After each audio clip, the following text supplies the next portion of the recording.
Welcome to Not Your Ordinary Parts, a podcast where we talk about hard things associated with the human experience with the goal of increasing awareness, growth, and healing. You may hear information from professionally licensed therapists, life coaches, healers, doctors, etc. This information is not medical advice or therapy and is not meant to replace actual therapy or instructions given by a doctor or personal therapist. I'm your host, Jalon Johnson. My guest today is Joy Britt. Joy is a licensed therapist, the owner of Life Intentionally Psychotherapy, and she specializes in working with Black and Brown folks who want to live their best lives as their best selves. Joy earned her Bachelor of Science in Human Services from St. John's University and Master's in Social Work from New York University.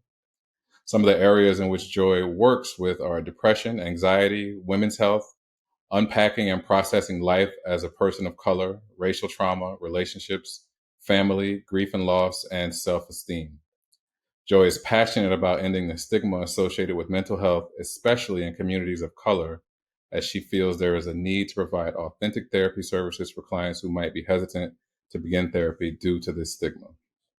So Joy, welcome to the show. Thank you so much for being my guest. Thank you for having me.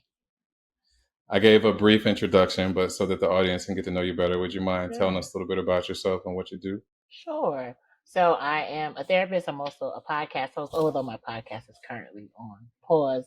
But I'm from the Bronx, New York, and I now live in Georgia. Yeah, I'm a We'll be Leo. down. This is always important for me to say. Yeah, I'm glad to be here. I'm glad you agreed to do this with me. I think we're going to have a good time. I think so too. So I noticed that you're big on encouraging others to live their lives on purpose and with purpose. Mm-hmm. Can you explain exactly what that means? Yes. So the living on purpose part comes from a place of the pandemic was rough for a lot of people. And I believe that a lot of people didn't even walk into 2020 with this like perfect, beautiful life. And so it just added more stuff to folks.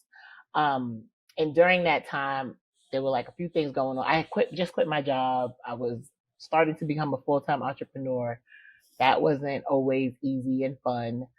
And there were times that I was like, maybe I should just end this. So the living on purpose part came from like having suicidal ideations and feeling like if I really want my life to be different, what are the things I can do? What are the changes I can make? Who are the people I need to surround myself with?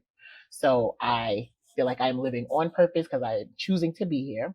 And then the with purpose part is like, I think we all have a purpose. We all have something that we're meant to be doing, or several things we're meant to be doing. And so just really encouraging myself and other people to find what that is. Do the things that you love to do. It doesn't necessarily have to be the thing that makes you money. It can just be a thing that you enjoy. That makes you want to continue to do this life. Wow. That's pretty dope. And it's simple, but also I think we may tend to lose sight of what we're supposed to be doing by thinking that we're supposed to be doing it a certain way. Yep. Which can, kind of put blinders on us at times. So I'm grateful you brought that out. Thank you. Yeah, I think it also keeps us sometimes like scared and not doing the things and feeling like we just have to like kind of stay in this box of whatever life is supposed to be instead of doing things we actually really want to do. Wearing the uncomfortable shoes just because it's always been done. Yep, exactly. I want to circle back to something you said, because you said that you were having suicidal ideation. That happens to therapists?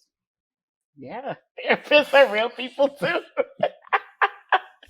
Yeah, just because you get a degree in something doesn't mean it stops you from having those kinds of thoughts and feelings. I mean, like life is still happening, loss is still happening. You get into arguments, relationships start to change. So, yeah, your bank account doesn't look how you want it to look. I mean, like any of the things that other people experience. Just because I'm a therapist doesn't mean I don't go through it.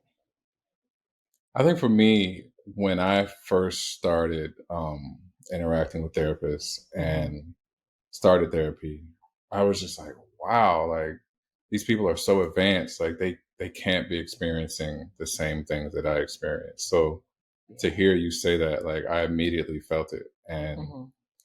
um I just assumed that because you had all these tools and knowledge that you didn't have the same life as everybody else. Yeah, no, I think that's a huge misconception. I think almost because we have the tools, we don't always use them on ourselves.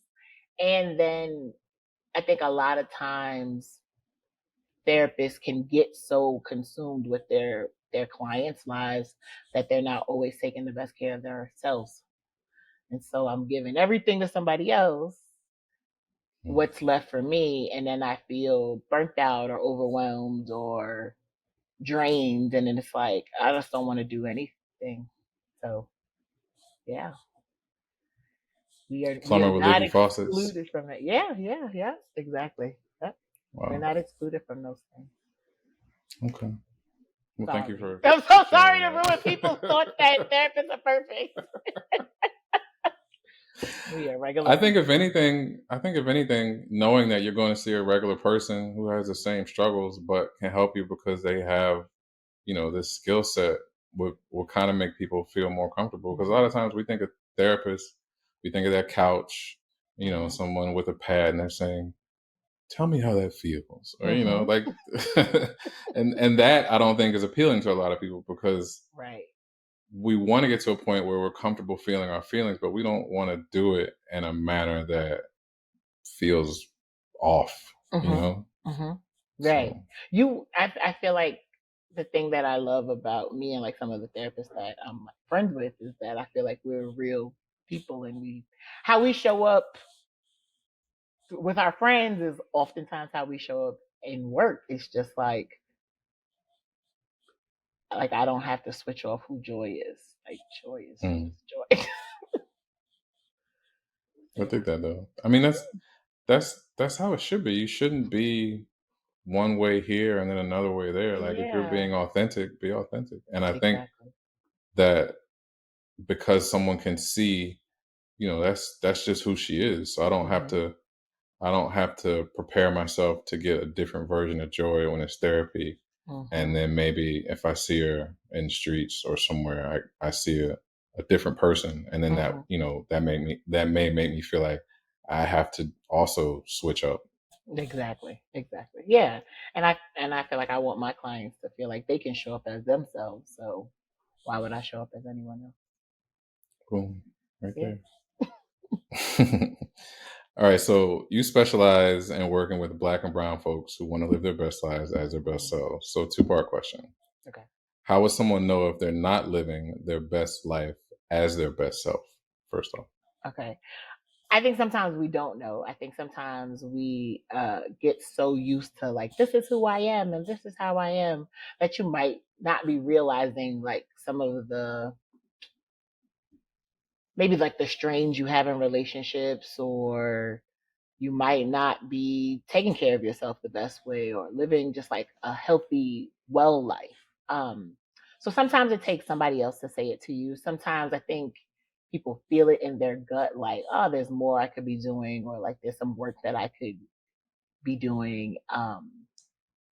But it's not always, I feel like, obvious to people that it's not their best life. I think sometimes also, especially for Black and brown people, I think there's this like limited mindset that we have to like again stay within like this box. We have to like do these certain things, and anything outside of that um might be seen as like too much, or like wanting too much, or like you have too high of expectations, or like that's not for us, or like that's for white people, or it's just so it's like breaking down that, and it's like we all really could have the lives that we want. It might not be easy to get there, but like a lot of the things that we desire are not impossible. I know for me, when I wanted more, it felt off if I started to achieve Hmm. and then my circle wasn't achieving. Hmm. Because I would say to myself, "You're doing too much. Like, Yeah. fall back a little bit, just so nobody else gets uncomfortable." Yep. But that mindset and that way of being won't allow you to reach your full potential. You won't. Nope. Because then you're dimming your light so that other people's can shine brighter. And sometimes people around you need to see you do it so they can say, "Oh wow, I can do that too." Mm, Yeah. yes. Sometimes you have to be the one to do it. You have to be the blueprint Right. of I like love what that. this best life is. But nobody wants to do it because everybody thinks they're stepping out of their lane. Yeah. So, well, not nobody, but I mean, there are people doing it, but I can't speak for everybody. But I know, when I wanted different and wanted more, it felt uncomfortable because I felt like I was stepping out of my place, the hmm place that, where I was told this is where you operate from because this is how you play your role. hmm Yeah. But that's also folks with a limited mindset telling us this is what that is. And it does take doing something like that's kind of radical and extreme. And so some people it's like, I'm gonna do something differently. Or like I'm gonna try something and I might fail and that's okay. Or it could actually work out and that might be sometimes scarier Mm, than it actually failing. that's true. It's a lot to think about for sure. Mhm. All right, second part of that question. What does the transformation to getting to the better life and better self look like? So I like to have people think about where they want to be and then we work backwards. So if you want to like be successful in your career and have a family and be financially stable, okay. And that's not where you are now. Well, what are the steps that we need to do to get there? Like who are the maybe people you need to meet? What are the conversations you need to have? What are the like things you need to change or add to your mindset? Um, what is this work going to look like that you need to do to get you to where you want to be? And then we kind of just like work that way. We set goals that are based on where they again want to be and we work to it. And some of that is like having a conversation with like your caregiver about and it could be a camp conversation, it could be like us just processing it in a session of like why they even have these thoughts and feelings about themselves. Or it is ending relationships with friends or family or partners because they are maybe like holding you back or hindering you from reaching your full potential and living your best life. Like it could look like a number of things. It might be going back to school for people. It might be quitting a job or applying for a new job. So anything. Anything. Cool. I Yeah. like that. Learning some new tools to be able to like cope or manage life or stressors or like how to have difficult conversations. Like it could be a number of things. Work. Good work. Work. It's work. It's not like I want to do these things and then it just happens. I mean that some people's life might work that way, but not me. So I don't know. Yeah, I think the actual follow through is where a lot of us tend to hang our hat because we say we want something and it feels good to talk about it, but then when it actually comes to, you know, doing that work, going out and getting that shovel and digging that hole and burying the Mm-hmm. things that are keeping you stagnant and not where you want to be, that is where it can be difficult because Mm-hmm. we are seen as being different. um, we're going against the grain.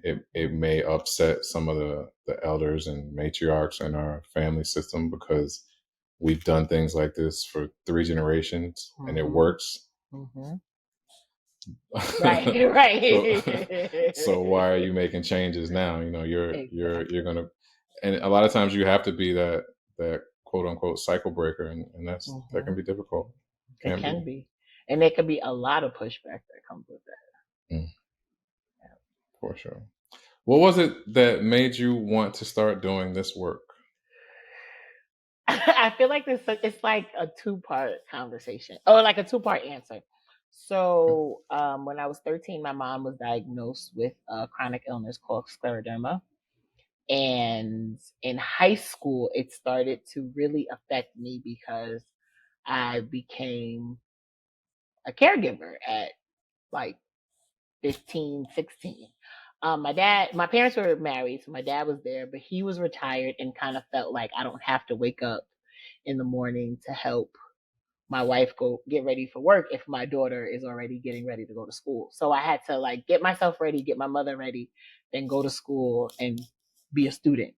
Then my junior year of high school, I got a job. No, yeah, I got a part-time job. So then I'm a caregiver. I'm in school. I'm working. It just was a lot. And so I was going to talk to a counselor in school, and I believe she was a social worker. And it was just kind of the space that I was able to process and vent and say the things that I couldn't say at home or I couldn't say to my friends because I grew up in one of those like what happens in this house stays in this house kind of families.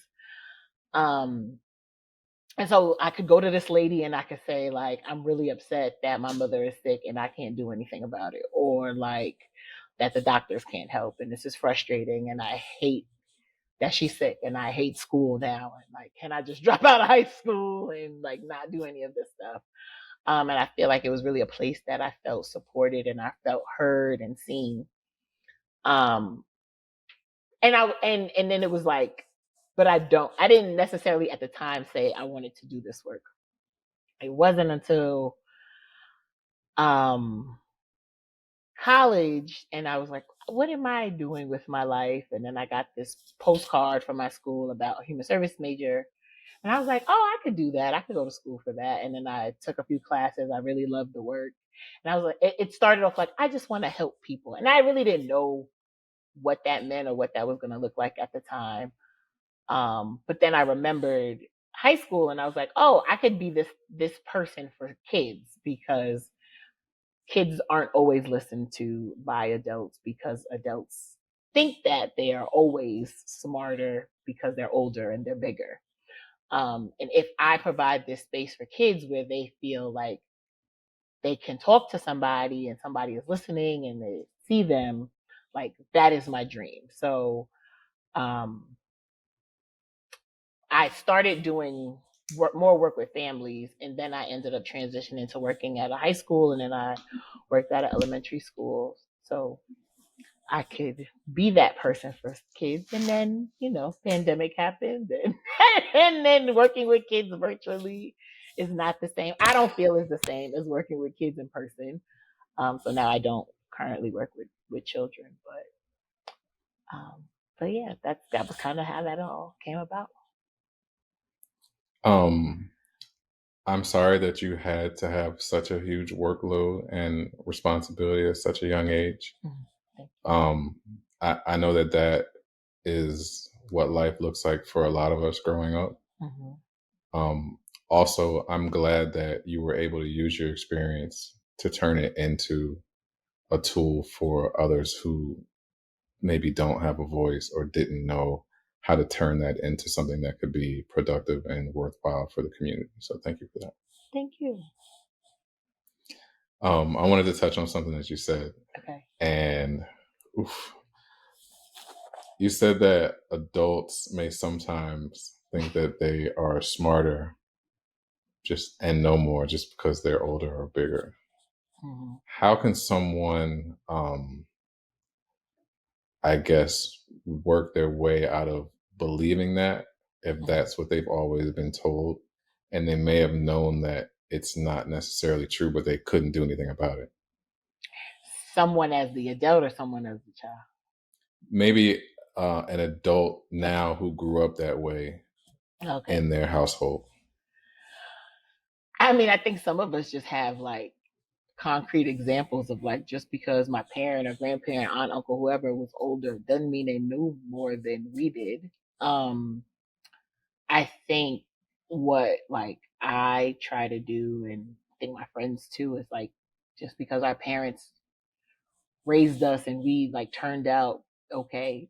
I mean, whatever that looks like or is, doesn't mean everything that they did was the right thing. So like what can we do, whether we have our own children or not, or just interact with children, like what can we do to make to like the kid is asking a question, you can answer the question. It doesn't like take anything from you or make you less of an adult because you're answering a child's question if they're asking why. Because as adults, we ask questions and we want answers. So I think it's like almost like normalizing that children are people too, even though they're smaller and younger. Like they they're the same, and they have the same kind of needs that we have. Like I think and again, I worked in schools. I think it's interesting that there's this expectation for children to sit still for hours, and as adults, we don't sit still for hours. Or it's like pay attention, and it's like, do we always pay attention for everything? No, we're like in these meetings and we're like fidgeting, we're on our phones, we're talking to the person next to us. So why do we expect more from kids when as adults we can't even do the things? Um, so yeah, it's just kind of like seeing them as people too, even though they're little. And And I and think as an adult, sorry, no, and no, as go an ahead, go ahead. adult, if your experience was that, um, like validating that you did have needs and you did have feelings, and like I remember being like, "Oh, I'm tired," and my mother was like, "You're not tired." How you know I'm not tired? Like I am. Just because I didn't go to work and I have to deal with Right. people all day doesn't mean my tired looks different. I mean, my tired might look different than yours, but it doesn't mean that it doesn't exist. Or like kids are like, I'm bored. You're not bored. It's like, go read a book. Like, I don't want to do that. So, just I think as an adult, giving your your inner child some of those things that they might have missed. And also maybe like if you're able to have the conversation with your parent, I think that that can be very powerful for a relationship with an adult child and a parent if it can be done. I read Adult Children of Emotionally Immature Parents, Mm, and man, it was so validating. Like some of the things that you just mentioned, like, as a child, if you say I'm tired and your parents say, well, you're not tired because you mhm, didn't have to go to work or you didn't have to deal with a boss who, mhm, maybe didn't look at you as a full human being because you were black or mm, just anything. mhm, Because you're a child, your experience isn't valid because you don't have adult problems. mhm. And I think for a lot of us growing up that way, we lost a sense of self and a little bit of dignity because we were always told our experience didn't matter because we weren't experiencing the same thing. Exactly. Yep. And I think some of us struggle with now, like advocating for ourselves and speaking up for ourselves, especially when someone is in an authoritative role, like a boss or a parent still, because that's been taken from us as kids. And like,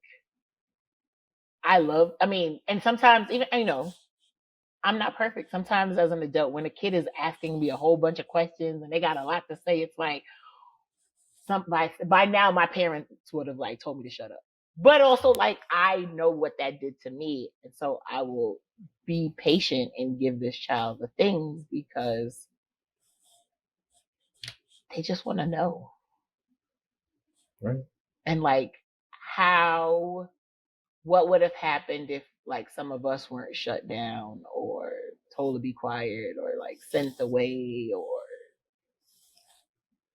you know told that we weren't feeling something we were feeling. Like what would we have been now? I always wonder. So That like part. my friend's daughter is a ball of energy, and she's getting she talks too much in school now, and that was always my thing. And it's like I hope they don't shut her up or like make her feel like she can't be herself because she's amazing.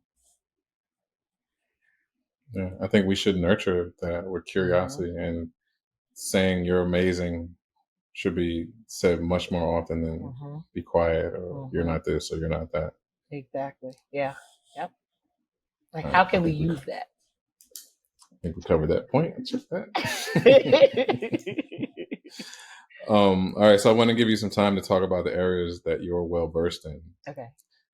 If a potential client came to you and said that they wanted help with depression or anxiety, let's say, Hmm. what would be some steps that you would take to help them with that? Okay. I mean, so my first session usually is just kind of getting to know somebody more. So asking a whole bunch of questions about who they are now, where who they were before and who are the people in their lives, and maybe like when they started to notice these things. Like when was the first time you might have felt anxious, and like when you are anxious, what does it feel like? What does it look like? What are things that like have helped it? And then we talk about like depression, like when did you first notice that? Have there been any things that you've tried to help reduce it? Does it come around certain times of year? And what the treatment looks like varies, person to person, but a lot of it is just providing people with tools and space to be able to like process and unpack it, because some of us have experienced this way before we like had a name for it, or way before like social media and therapy became cool and people were able to like watch a TikTok and be like, oh, I think I have this thing. So really being able to like help them process it in like this safe space that they don't feel like, they feel validated, they feel heard, they feel seen, and they can work towards reducing symptoms, or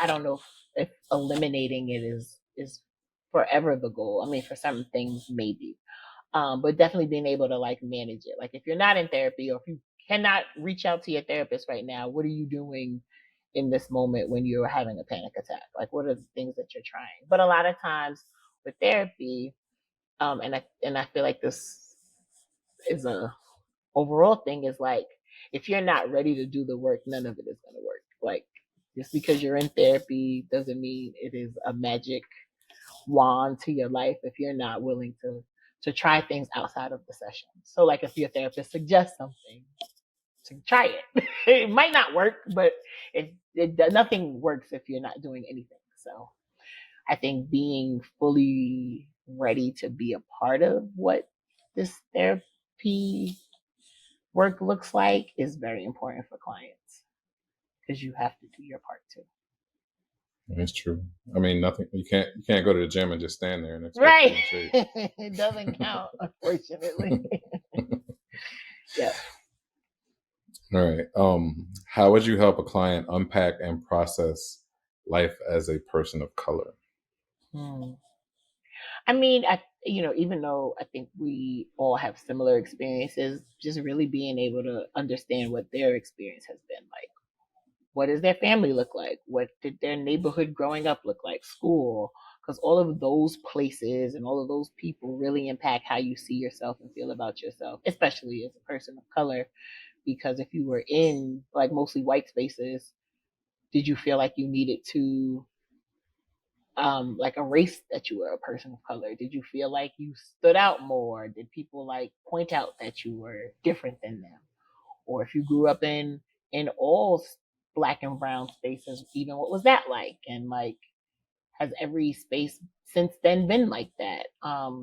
So really just again, it's like, who are you?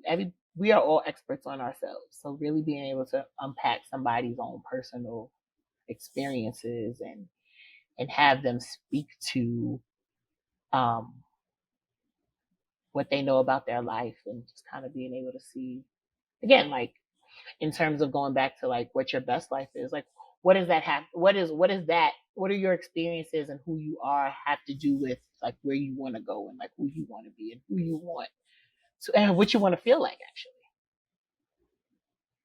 actually.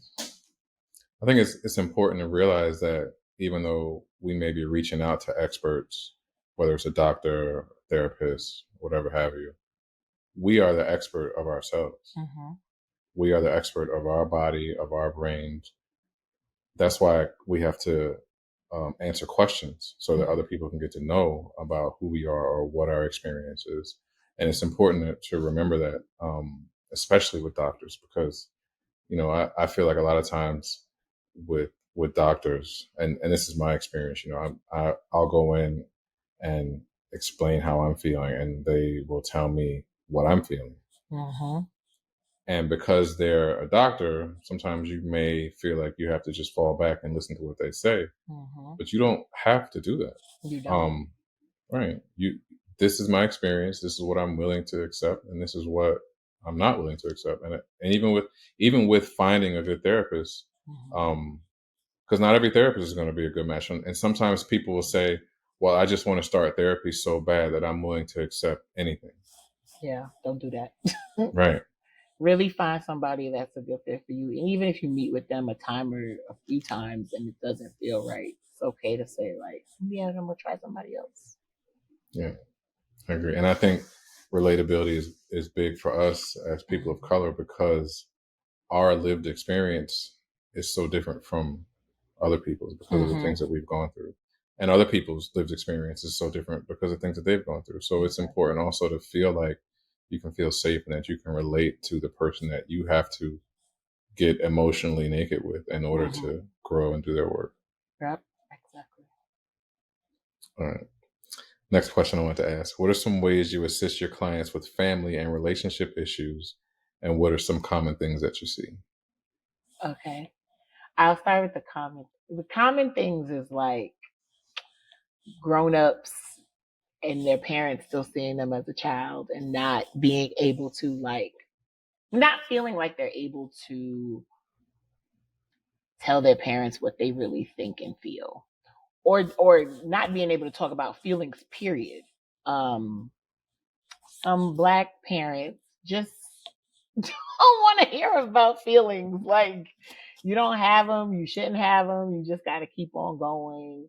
I know, like, even with my friends and with my clients, like, people who are Caribbean tend to be way more shut off to talking about feelings, and you just kind of got to keep going. Like, there's no time to cry or be sad or have any feeling other than like I'm productive and I'm doing the thing. So really being able to help adults talk to their parents as adults too has been a real common thing. Also, like, not feeling guilty about maybe not wanting to be as close or have a relationship because of something that happened. I think that a lot of folks have this like, well, that's still your fill in the blank with the relationship. And like, you can still create a boundary with that person, even if they are your mother or your father or your grandmother or your sister or whatever. Like, just because they're related to you doesn't mean that they are able to just walk over you. And so some of the ways that we do that is we role play conversations. Sometimes I'll have them write a letter to the person, and the letter can be just something that you're able to just kind of, maybe you just need to get the feelings out and dump them, and you don't necessarily need to have the conversation.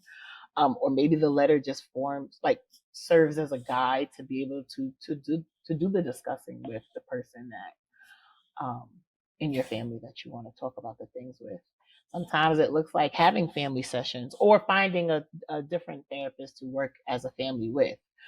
But I strongly encourage people to set boundaries with family, because those, I think, are the hardest boundaries to set. Because again, because you're related to them, there does feel like this gray area to kind of be able to have unlimited access. But that's not healthy for you. You can say no. Mhm. And it's a Thank hard you for no, but stressing it's that. a no. Yeah. Yeah, No with a period is a complete sentence. it is. Yes, yes. Even Um, if it's your mother. yeah, right, right. I didn't want to say that, so I'll let you say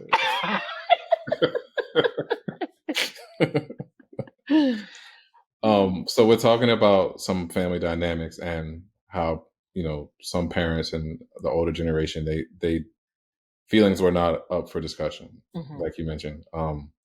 Is it possible to get to a place of deep healing if we don't allow ourselves to feel deeply? I don't think you can get to a full place of deep healing. I think you can do some surface work that might be beneficial. But I think you're not being fully honest with yourself if you're not acknowledging how you feel about certain things. Um, I love the feelings wheel as a way to give people language around feelings, because I don't think we all are taught it or have it.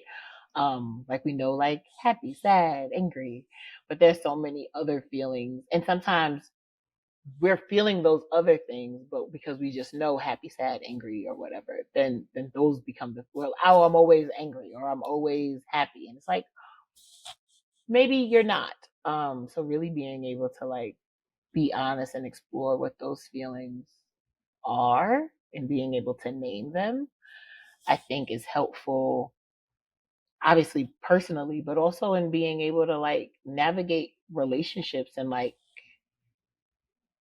different areas that we're in, and like what does this place even feel like to me,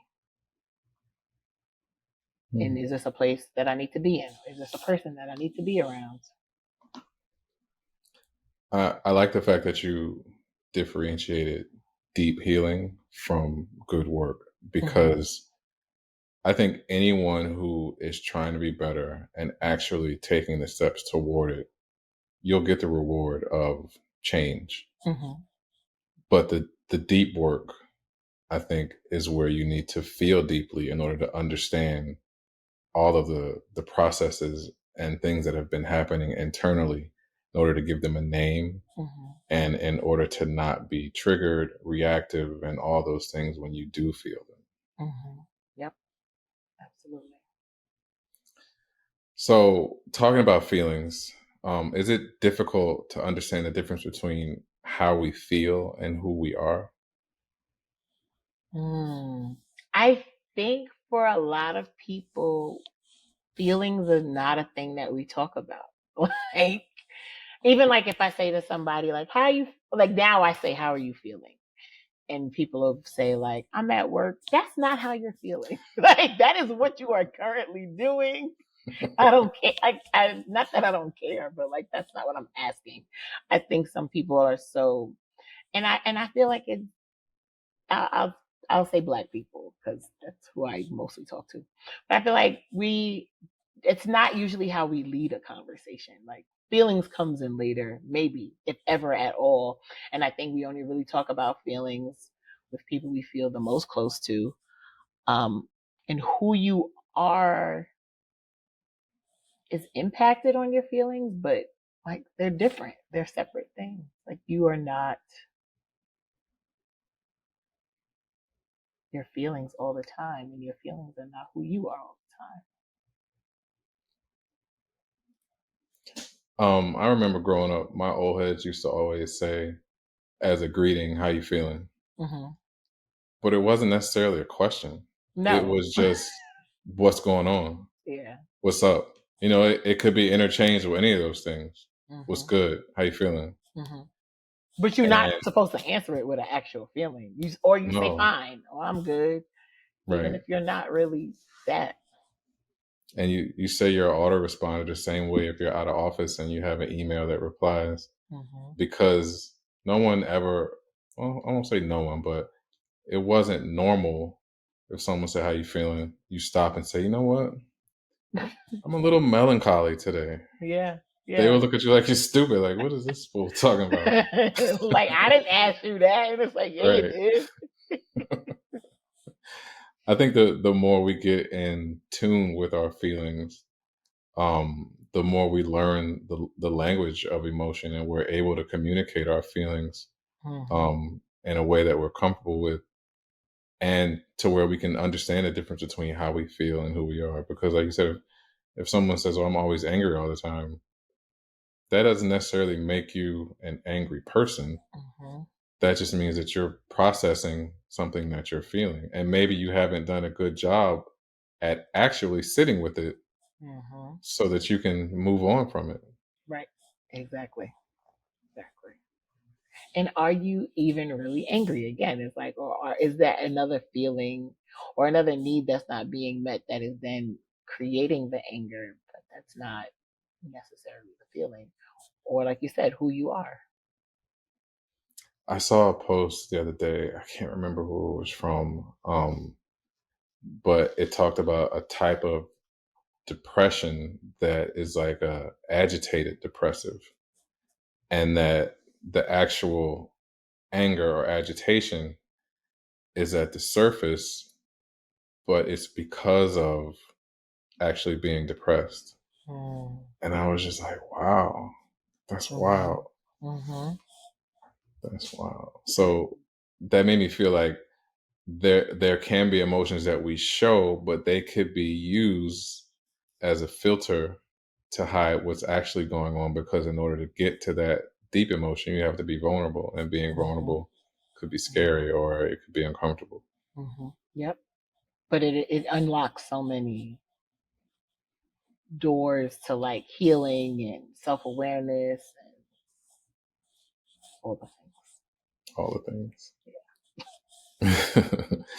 Okay. Another question is, if others aren't comfortable feeling their feelings, is it common that they'll try to manage others' feelings so that they are able to stay in their emotional comfort zone? I think so. I think if like you feel like someone is always angry or someone is always emotional, you can try to navigate a situation to keep them from being that, so that it does make you feel safe and like you're kind of like in charge. Um and that could be a little manipulative. Like how can I control you and your feelings so that I can feel safe? But we're also not in charge of other people's feelings. And I think once we release ourselves of that bondage, then it might not feel good in the moment and it might feel uncomfortable, but again, it unlocks this level of vulnerability that you can both have, and um, maybe really be able to like have a deeper relationship or a deeper connection. Or you can decide that this person is not somebody that I want to be around. Also, I know that at times at work, there may be somebody who just always miserable, right? And instead of being authentic, we say, okay, well, I got to walk on eggshells so that this person doesn't get, uncomfortable or agitated. right. So that too could be a way of trying to manage someone's emotions and feelings, but you're doing it at the expense of authenticity. Yeah, you're also doing it at the expense of yourself. I think walking on eggshells might be beneficial for the other person, but like, what is it doing to you? Like, is there a way to not address things passively that don't fracture relationships? I think so. You That don't would have to be take like an asshole, but you can also like be honest. Well, that would take open and honest communication. Right. And um, if you're not good at communicating, then that may be difficult. It may be easier to walk on. You may feel that it's easier to walk on eggshells than to have a conversation that would require talking about something uncomfortable. Yep. That's true. So that leads right into my next question. Just because someone is an adult, does that mean that they can communicate effectively? Absolutely. I almost think adults are worse at communicating than like children in a lot of ways. Because children, I think, are honest and they say the things that come to their mind. Whether, because they're not thinking about anybody's feelings, they are just living and being and speaking. And I think sometimes we are taught, one, to care about others' feelings more than our own, or you're not taught to care about anybody, and then you just are mean and nasty.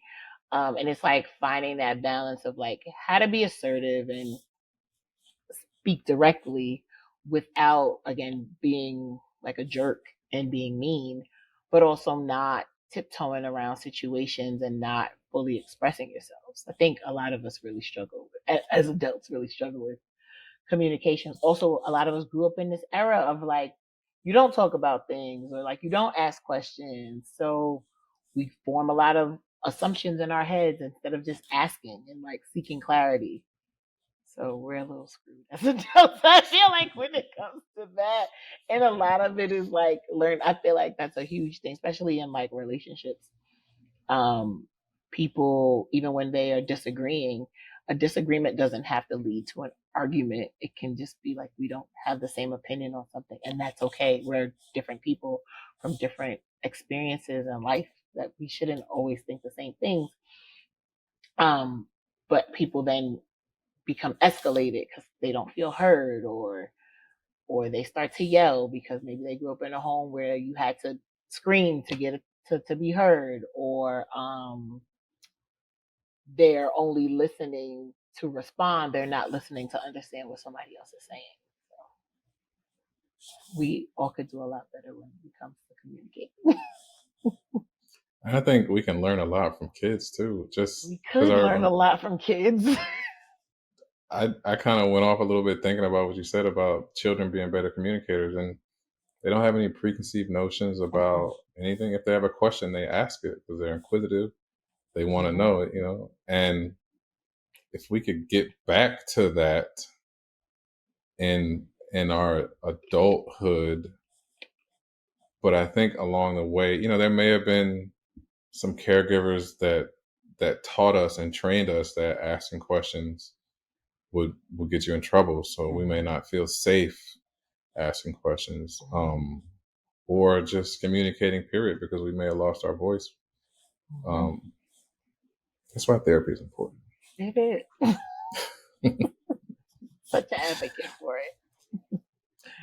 So what are some ways that someone can be more direct and assertive in communicating, especially if maybe they find themselves using sarcasm or being passive aggressive? Mm-hmm. Yeah, I think it's like kind of removing those filters and saying, like, what is the thing that I really want to say, and say that. Like, kind of taking off the extra words, the like flowery language. Like, if I want somebody to stop doing something, how can I say, I want you to stop doing X, Y, and Z? With like, and you could give a reason, like, hey, I'd like you to stop doing that because it bothers me, or like it doesn't make me feel, or whatever the case may be. But I think we get into like, let me add extra words, or let me make it into a joke, because then it'll hit differently. But you still might not get the result that you're looking for if you make it a joke. If somebody is like, oh, now we're just joking about it, like, just say the thing. It might be uncomfortable,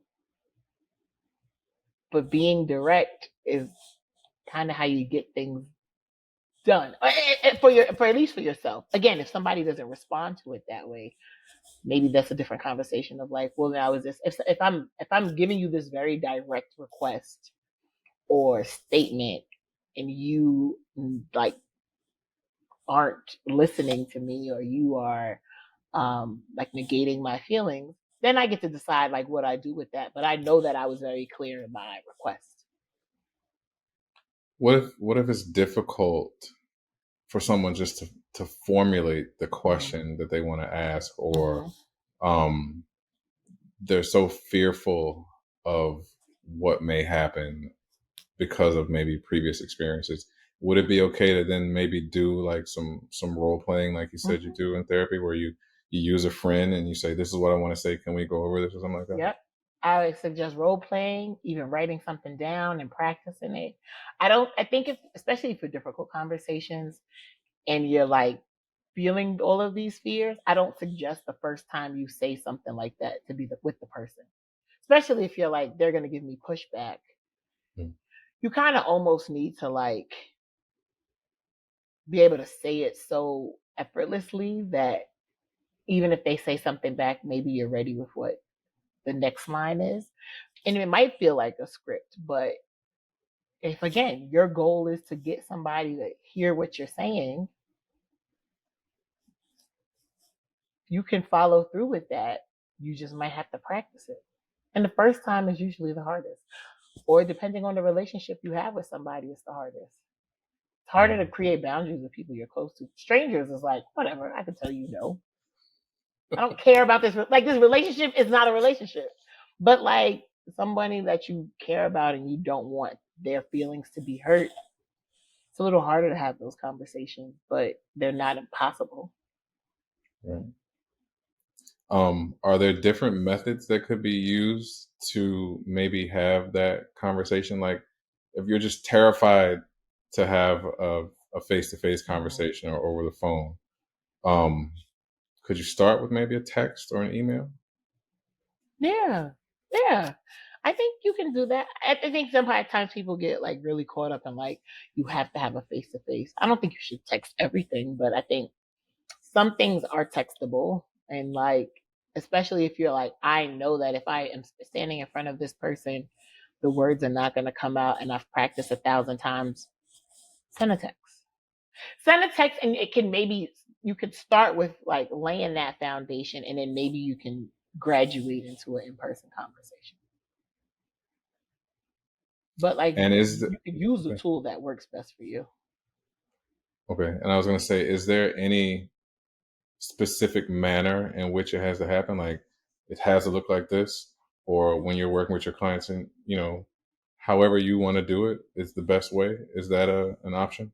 I don't know about however you want to do it is the best way. I mean, I think it depends on what that looks like. I mean, it looks differently for everybody. But again, like you're the expert on yourself. And again, like if somebody is talking about someone that they know that person obviously more than I only know what they've told me about that person. So if they're like, if I get in front of my sister and I try to tell her about what she did and she's going to become defensive and walk away, maybe you do send your sister a text message because then she has time to read that and process it or not read it. And then again, you then get to decide what you do next. If she's not going to acknowledge my text message and I am not at the place, again, even with practice, that I feel like I can talk to her in person, do we let some time pass? Do we maybe give her, a week to respond back to the text, and then maybe we can set up some time to meet in person? Do we have somebody else mediate the conversation with us? So yeah, I think it just kind of depends. I don't think, but again, I think a lot of this is just practice. If you never have done it before, it obviously feels scary. Or if you've like dealt with super unhealthy, toxic, manipulative people in your past, I mean, we know that everything we say is going to be negated. So there does feel like this hesitation in being open and honest because it doesn't matter. And it does to you. So then you should say it. Nuggets. Dropping nuggets. I think that this is helpful because it's a conversation about things that are difficult, and it's providing a tool that maybe someone wouldn't be able to what's the word I'm looking for, to discern in a different setting. I think that people who can relate to us and our conversation and our backgrounds may be able to look at this and say, you know what, I've heard that before, but I didn't hear it this way. So that was why I wanted to ask some questions that I know are difficult and that may plague some people because of the relatability that we'll be able to give. Yeah. It does sometimes make a huge difference. It does. It does. All right. So this question may seem a little simple or even silly, but is it easy to start therapy, and why or why not?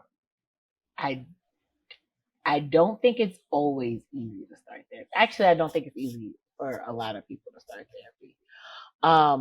Because again, there becomes this piece of like, do I want to be in therapy, or do I should I go to therapy?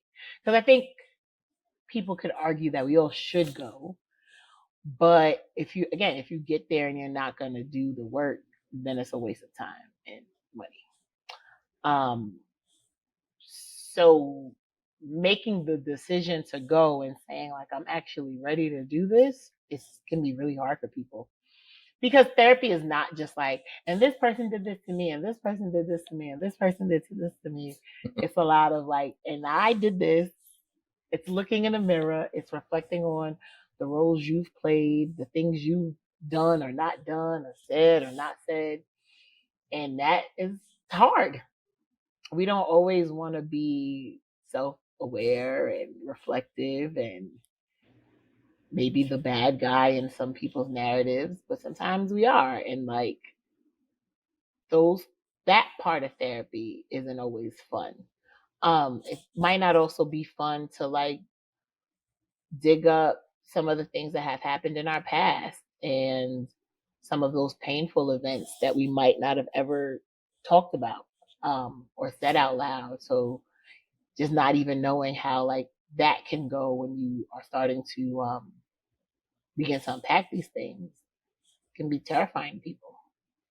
So yeah, and the process of finding a therapist is not always easy. So that sometimes becomes disheartening to folks of like, well, I've been looking, I've reached out to people, there's nobody available that I want to talk to. So yeah, it's not easy. But if you go and you do the work, it can be super beneficial. I remember when I was starting therapy and I started to make some phone calls, and it's uneasy because you have to be honest, and you have to be accountable for the things that you do and the role that you play, which a lot of us sometimes don't want to do because it's difficult. And I made a couple of phone calls and I got voicemail, and I was like, oh well, I tried.